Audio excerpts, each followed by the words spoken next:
Hello दोस्तों, welcome back to another edition of brutally honest. आपने देखा होगा आजकल जो चीज सबसे ज्यादा गर्म है और चर्चा में चल रही है वो है हेट स्पीच। हर आदमी दूसरे को बोल रहा है कि तुमने हेट स्पीच का इस्तेमाल किया। एक पार्टी के लोग कहते हैं दूसरी पार्टी के लीडर्स को उन्होंने हेट स्पीच की, एक के दूसरे को कहते हैं हेट स्पीच की। लेकिन देखा जाए तो हर कोई हेट स्पीच का इस्तेमाल कर रहा है और देखा जाए तो कोई भी नहीं कर रहा है। ये डिपेंड करता है आप किस पॉइंट ऑफ व्यू से चीजों को देख रहे हैं, आपका पर्सपेक्टिव क्या है। मैं पूरी तरह से फ्री स्पीच पे बिलीव करता हूं।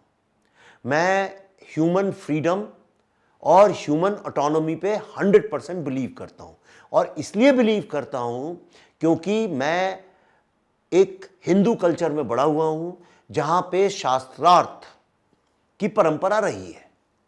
हमारे यहां आप ये देखिए, जो शादियां होती हैं हमारे यहाँ यूपी में, बाकी जगह का नहीं जानता, उसमें शादी के पहले एक दिन संगीत होता है। उस संगीत में गालियां दी जाती हैं, जो लड़के वालों की तरफ से लड़की वालों को, लड़की वालों की तरफ से गालियां, और गंदी गंदी गालियां दी जाती हैं। इसी तरह से भारत में एक परंपरा रही है जिसको एक टेपू सम्मेलन बोलते थे। एक होता है गधों का सम्मेलन होता है, उसमें बुला बुला के काफी गालियां दी जाती हैं। होली का भी जो त्यौहार है, अगर आप देखें यूपी की, मैं चूंकि यूपी का जानता हूं तो यूपी के बारे में बता रहा हूं, वहां पे औरतें डंडा निकाल के आदमियों को पीटती हैं और गंदी गंदी गालियां देती हैं। कोई बुरा नहीं मानता, इसलिए क्योंकि जिस तरह से लव एक बहुत ही अच्छी इमोशन माना गया है, एक अच्छी क्वालिटी माना गया है, लेकिन लव जहां शुरू होता है वहीं पे हेट की शैडो उसके साथ चलने लगती है। जैसे हम पैदा होते हैं उसी के साथ मौत का छाया चलने लगता है।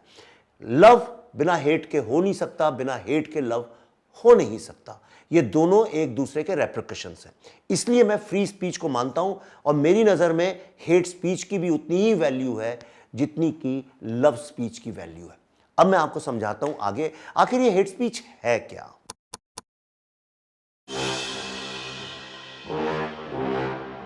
हेट स्पीच का मतलब यह है सिंपल, कि मैंने किसी रिलीजन, किसी नेशन, किसी समुदाय या किसी ग्रुप या किसी का रेस या कलर, किसी की आइडेंटिटी के बारे में अपशब्द बोले, एक ऐसी बात बोली जिसको आमतौर की बोलचाल में यूज नहीं किया जाता है, एक नॉर्मल कॉन्वर्सेशंस में यूज नहीं करते हैं। जैसे अगर समझिए आपका रंग काला है या डार्क है फॉर एग्जाम्पल, तो आप आमतौर पे जब लोग बात करते हैं तो आप सामने वाले को ये नहीं बोलते कि तुम दुनिया के सबसे बदजात, सबसे बेकार और घटिया आदमी हो क्योंकि ये तुम्हारा रंग है। इसलिए क्योंकि इससे उसको बुरा भी लगेगा। जरूरी नहीं है जिस चीज को आप सत्य मानते हैं वो किसी और के लिए सत्य हो। इसलिए हेट स्पीच को सोसाइटी ने आमतौर पे, देखिए वर्ल्ड की किसी भी कल्चर और सिविलाइजेशन में आमतौर पर हेट स्पीच को बहुत ज्यादा प्रोत्साहन नहीं दिया जाता है, बल्कि सारे वर्ल्ड में अच्छी डेमोक्रेटिक लिबरल कंट्रीज में भी लॉज हैं जो हेट स्पीच को रोकती हैं। लेकिन ये एक बड़ा कंट्रोवर्शियल सब्जेक्ट है, क्या चीज हेट स्पीच है, क्या चीज हेट स्पीच नहीं है। एक लीडर ने अपनी स्पीच में अगर कुछ बोला, उसको बोला गया कि ये हेट स्पीच है। समझिए किसी ने हिंदू रिलीजन के ऊपर अटैक कर दिया या किसी ने मुस्लिम रिलीजन पर अटैक कर दिया इंडिया के कॉन्टेक्स्ट में, तो एक रिलीजन वाले बोलेंगे ये हेट स्पीच है, दूसरे वाले बोलेंगे नहीं तो सत्य है। अब सवाल यहां पे जो सबसे बड़ा उठता है वो ये है कि अगर एक कम्युनिटी किसी दूसरी कम्युनिटी से किसी बात को लेके बहुत गुस्सा है तो वो करे क्या? क्या उसको कभी ना बोले, उस प्रॉब्लम को एड्रेस ही ना करे? क्योंकि उसको अगर एड्रेस करेंगे तो उसको हेट स्पीच माना जाएगा। बच्चे भी कई बार बहुत गुस्से में अपने माँ बाप को कुछ ना कुछ बोल देते हैं जिसको टेक्निकली देखा जाए तो हेट स्पीच में काउंट होता है, लेकिन वो तब होता है जब माँ बाप बहुत बच्चों को सप्रेस करते हैं, बोलने नहीं देते और वो एक दिन हेट स्पीच बन के निकलता है। इसलिए मुझे लगता है कभी कभी सोसाइटी में गुंजाइश होनी चाहिए हेट स्पीच की। अगर किसी चीज को, बड़े बड़े साइकोलॉजिस्ट ने इस बात को माना है, वर्ल्ड के जितने भी साइकोलॉजी के स्कूल्स हैं, एवरीबॉडी हैज अग्रीड कि अगर किसी एक भावना को बहुत ज्यादा सप्रेस कर दिया जाए तो फिर वो बहुत वायलेंट तरीके से इरप्ट होती है। इंडिया में जो ये कम्युनल राइट्स होती हैं उसके पीछे हेट स्पीच भी रहती है, लेकिन सिर्फ हेट स्पीच ही नहीं रहती है। वो ये है क्योंकि दो कम्युनिटीज कभी भी बैठ के एक दूसरे के सामने एक डायलॉग नहीं करती है। जो हमारा गुस्सा है एक दूसरे को लेके, उस गुस्से को हम लोग कभी एक्सप्रेस नहीं करते और एंग्री कंप्लेंट को कई बार हेट स्पीच मान लिया जाता है। अब मुझे ये बताइए, फिर भी लोग ये जानते हैं, सब पढ़े लिखे लोग, ऐसा नहीं कि नहीं जानते, फिर भी हेट स्पीच को क्यों डिस्करेज किया जाता है? इसलिए किया जाता है क्योंकि इसका कोई अंत नहीं है और इसका अंत हमेशा वायलेंट ही होता है। वो ऐसी बात हो गई, अगर किसी ने किसी को साला बोल दिया, अगर उसने पलट के आपको मां बहन की गाली दे दी, तो आप ये तो नहीं कह सकते मैंने तो उसको सिर्फ साला बोला था और इसने मेरे को मां बहन की गाली दे दी। अब उसने अगर मां बहन की गाली दी तो हो सकता है आप पलट के उसको एक झापड़ मार दें। अब आपने उसे झापड़, वो कहेगा मैंने तो गाली दी, आप मुझे मार क्यों रहे हो? तो वो आर्ग्यूमेंट गलत हो जाएगा। और उसने झापड़ मारा, आप लात मार दीजिए उसे पलट के, फिर आपने लात मारी, वो आपको चाकू मार देगा, तीसरा आदमी उठा के बंदूक मार देगा। तो इसका कोई अंत नहीं है। हेट स्पीच, अगर मैं किसी से नफरत करता हूं और उस आदमी को जाके बोलता हूं आई हेट यू, तो ये हेट स्पीच नहीं है। लेकिन अगर मैं जाके उसको ह्यूमिलिएट करता हूं या उसको प्रोवोक करता हूं, इंसाइट करता हूं, then it becomes hate speech. Now hate speech के साथ तीसरी जो सबसे बड़ी प्रॉब्लम है वो ये है कि इसको लॉ भी एक्सप्लॉइट करता है। डेमोक्रेसी में आज देखिए दुनिया में बहुत सारे लोग चाहते हैं कि हेट स्पीच को फ्री स्पीच में इंक्लूड किया जाए। उसके पीछे रीजन ये है क्योंकि सरकारों के पास बड़ी ताकत है। आप मुझे बताइए, एक सरकार अगर कुछ महिलाएं हैं, कुछ औरतें हैं, उनका किसी ने रेप किया है या उनके साथ अन्याय हुआ है और वो लगातार एक सरकार के अगेंस्ट बोलना चाह रही हैं, तो जो गवर्नमेंट है वो लॉ को यूज करके किसी भी चीज को हेट स्पीच बना के उन्हें अंदर डाल देगी। क्या ऐसे किस्से भारत में नहीं हुए? मैं तो 70 साल में कम से कम 700 ऐसे किस्से जानता हूं जहां पे पॉलिटिकल मतभेद के कारण एक आदमी ने थोड़ा ज्यादा बोला, उसको हेट स्पीच के लिए बोल के अंदर डाल दिया गया। 5-5, 10-10 साल लोगों के जीवन बर्बाद हो गए। फिर तो कोई भी धर्म वाला किसी भी धर्म वाले को अंदर कर देगा। अगर एक सरकार जो है वो किसी एक धर्म से प्रेम करती है तो दूसरे धर्म को अंदर डाल देगी। अब यहां पे एक मैं आपको इंसिडेंट बताना चाहता हूं। बाबा साहब अंबेडकर जिन्होंने भारत का कॉन्स्टिट्यूशन लिखा, उन्होंने एक बार मनुस्मृति, जो कि एक हिंदू समाज की संहिता है, मींस एक मॉरल कोड है, सोसाइटी में लोग कैसे रहें उसको लेके कोडिंग है, वो अब कई हजारों साल पहले लिखी गई। उस वक्त की क्या रियलिटीज रही होंगी कोई नहीं जानता। जैसे जिस वक्त बाइबल और कुरान लिखे गए तो उस वक्त की रियलिटी क्या रही होगी मुझे नहीं पता। और अगर रिलीजन्स उस वक्त हेल और हेवन की कल्पना करते थे तो क्या आज भी करें ये भी मुझे नहीं पता। तो उस वक्त जो चीज रेलेवेंट थी क्या वो आज रेलेवेंट है? अगर वो आज रेलेवेंट नहीं है, उसको मानने वाले ही नहीं बचे हैं, तो उस टेक्स्ट, उस किताब की क्या महत्व रह गया? लेकिन बाबा साहब अंबेडकर ने मनुस्मृति में आग लगा दी थी। उसके बाद कई लोगों ने मनुस्मृति में आग लगाई है, कहते हम इसे नहीं मानते, ये जो है हेट स्पीच है हमारे अगेंस्ट। अब यहां पे एक सवाल ये उठता है कि बाबा साहब अंबेडकर ने जब बुद्ध धर्म को अपनाया नागपुर में, तो उन्होंने कुछ वाउज ली। उन वाउज में से मुझे, क्योंकि ये सवाल मुझसे किसी ने ट्विटर में पूछा था कि आप हेट स्पीच की बात कर रहे हैं, अब आप ही मुझे बताइए कि ये सही है कि गलत है। लेट मी जस्ट, इसमें बाबा साहब अंबेडकर ने जो 22 वाउज ली थी, उसमें एक ये थी, उन्होंने बोला था मैं विष्णु महेश शिवा को नहीं मानता हूं, मैं हिंदू धर्म को नहीं मानता हूं। एक उन्होंने लिखा था I denounce Hindu religion which is harmful for my development as a human being and which has treated human being unequally and I do not accept it. अब मुझे ये बताइए, ये हेट स्पीच है कि ये ओपिनियन है? अगर समझिए कोई बहुत ही सेंसिटिव हिंदू कल को खड़ा हो और वो कहे ये हेट स्पीच है, अगर आपको मनुस्मृति हेट स्पीच लग रही है तो ये भी हेट स्पीच है।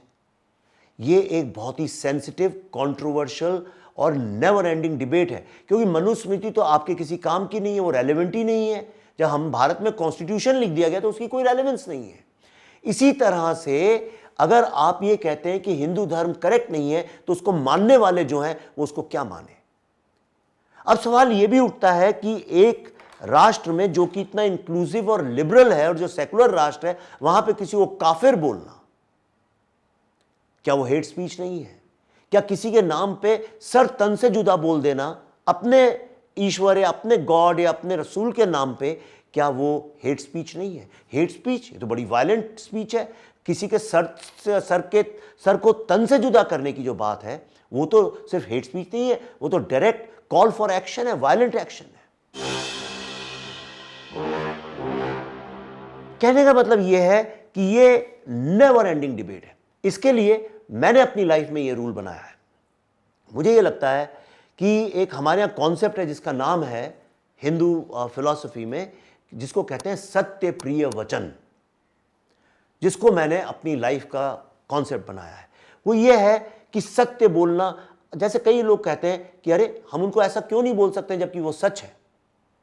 नहीं बोल सकते हैं। किसी ने बोला था अभी कैमरे के ऊपर टेलीविजन में सच, तो उसको सपोर्ट करने वाले बंदे का गला काट दिया गया। कुछ चीजें जब आपको पता है कि ये बहुत सेंसिटिव है और इससे लोग प्रवोक होते हैं, तो उसका सबसे अच्छा तरीका है सत्य प्रिय वचन।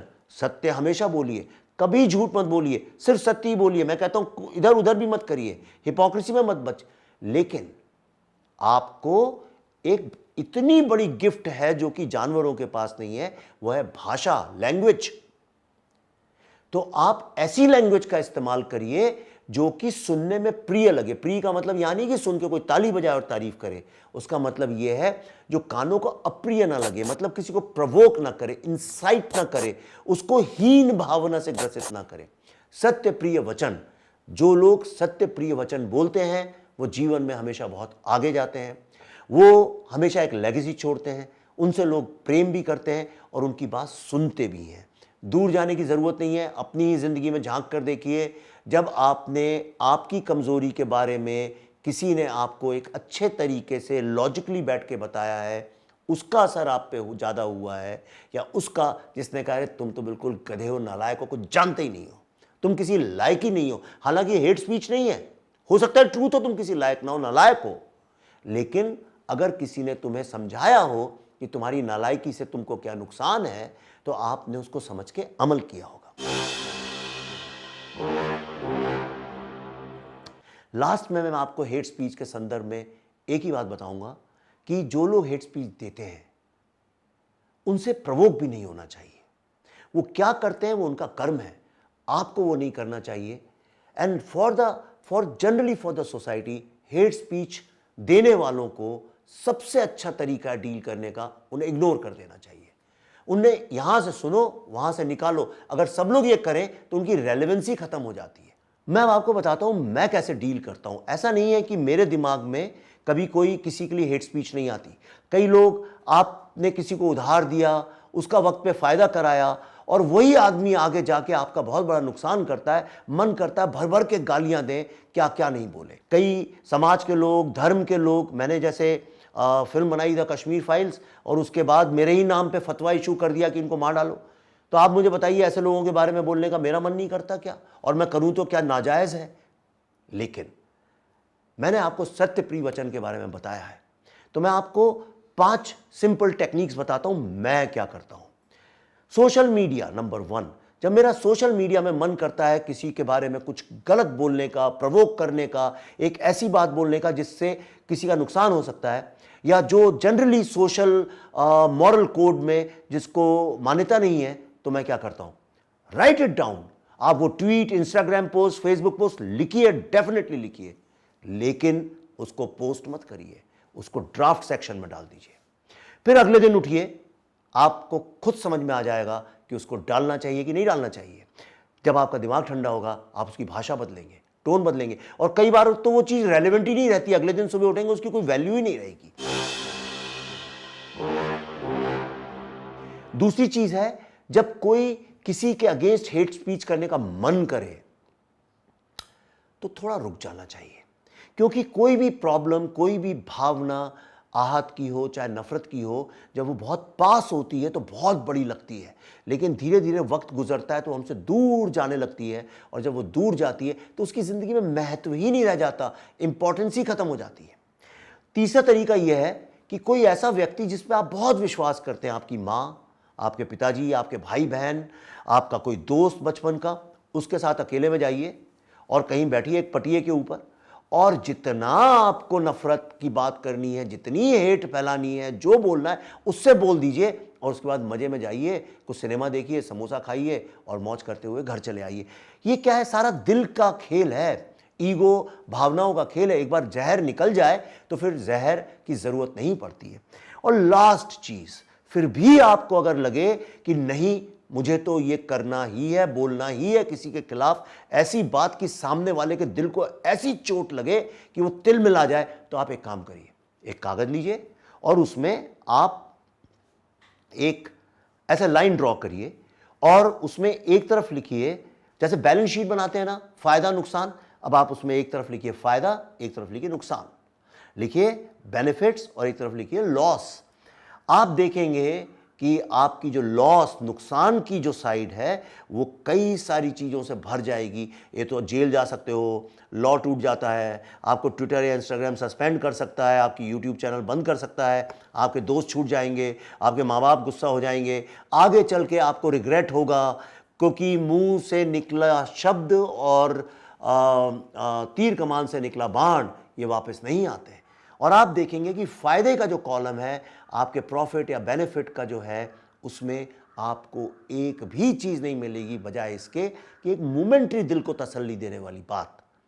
तो इसलिए जो लोग ज़बान को लगाम देते हैं वो जीवन में हमेशा बहुत आगे जाते हैं। एक आपने सीरीज़ देखी होगी गेम्स ऑफ थ्रोन, उसमें एक कैरेक्टर आप जानते होंगे टिरियन लैनिस्टर, उसका एक बड़ा अच्छा डायलॉग है और वो डायलॉग ये है कि when you tear out a man's tongue you are not proving him a liar, you are only telling the world that you fear what he might say. इसका मतलब यह है जब आप किसी की जुबान काटते हैं तो आप दुनिया के सामने ये नहीं साबित कर रहे हैं कि वो झूठा था, बल्कि आप ये साबित कर रहे हैं कि आपको डर लगता है कि कहीं वो सत्य ना बोल दे। इसलिए the best remedy is of hate speeches, यहाँ से सुनो, यहाँ से निकालो और जब तुम बोलो तो सत्य प्रिय वचन बोलो। That is what I call creative consciousness. जो लोग क्रिएटिव कॉन्शियसनेस में रहते हैं वो लोग हमेशा सत्य प्रिय वचन बोलते हैं। Thank you.